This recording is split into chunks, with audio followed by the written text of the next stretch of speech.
E aí, galera, aqui é o professor Délcio, representando a equipe de História do Colégio Nacional, em mais um comentário das provas da UFO, no caso agora a prova da segunda etapa, tá? Do PAES da UFO. Olha, de uma forma geral, a prova teve uma tendência à história econômica.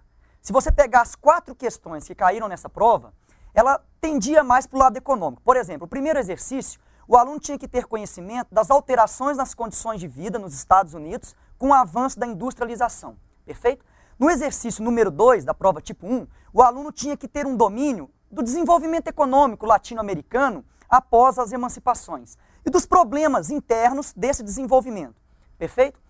Na questão número 3 da prova tipo 1, o aluno ele tinha que ter um domínio da transição no Brasil do trabalho escravo para o trabalho assalariado, ali no final do Segundo Império e no início do século XX. E, finalmente, no último exercício, os examinadores, né, da prova, os que elaboraram a prova, exigiam do candidato um conhecimento sobre as alterações na sociedade europeia com o avanço da industrialização. Então, uma prova de caráter econômico, economicista, coloquemos assim. Olha, os exercícios foram bastante complicados na redação, tá? Tanto na primeira etapa como também na segunda etapa de História. Muitos itens confusos, tá? Que complicavam a compreensão do aluno. Quando não era confuso, era demasiadamente complexo, com expressões muito acadêmicas. Para um aluno de 14, 15 anos, isso é bem complicado. Faltou um pouco de didática, coloquemos assim, na elaboração dessa prova. Tá? E com relação agora à distribuição entre fácil e difícil. Né? O que é importante que você perceba a respeito disso? Com relação a fácil, nós chegamos à conclusão na equipe que nenhuma questão foi fácil nessa prova. Porque aquele exercício, aquele item que poderia ter um grau menor de dificuldade, ele era complicado pela redação do texto, tá certo? Um outro ponto importante com relação aos itens médios, né? 10 itens dessa prova, de 16, 10 nível médio, e 6 realmente difíceis. Então, uma prova de médio para difícil. Essa é a conclusão da equipe de História. Com relação ao diálogo, né, entre conteúdo, interpretação, a qualidade textual das questões, se trouxe uma fotografia, uma imagem, se trouxe um texto para o aluno interpretar. Nós chegamos à conclusão que metade dos itens exigiam conteúdo.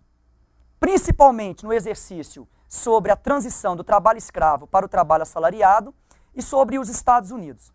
E 8 exercícios, nenhum exercício só de interpretação, perfeito? E 8 exercícios, o aluno tinha que dialogar com uma imagem, um texto, como é o caso da questão sobre o desenvolvimento econômico na América Latina. Ali tinha que ter uma compreensão do texto, o candidato tinha que ter uma atenção para compreendê-lo. E no item sobre as transformações industriais na Europa, né, o avanço da industrialização na Europa, era necessário também dialogar com as imagens e o texto. Perfeito? Então, uma prova nesse quesito é meio a meio. Metade conteúdo, metade interpretação, conteúdo. Tranquilo? Nenhuma interdisciplinaridade. Essa é a conclusão que nós chegamos. De uma forma geral, os 16 itens não travaram diálogos sérios, convincentes, substanciais com outras áreas do conhecimento. O máximo que você poderia falar é naquela questão sobre a Europa, né? Poderia ter ali uma ou outra informação vinculada à sociologia, mas de uma forma geral foi uma prova de história e dentro da história, história econômica. Tá certo? Isso aí. Muito obrigado.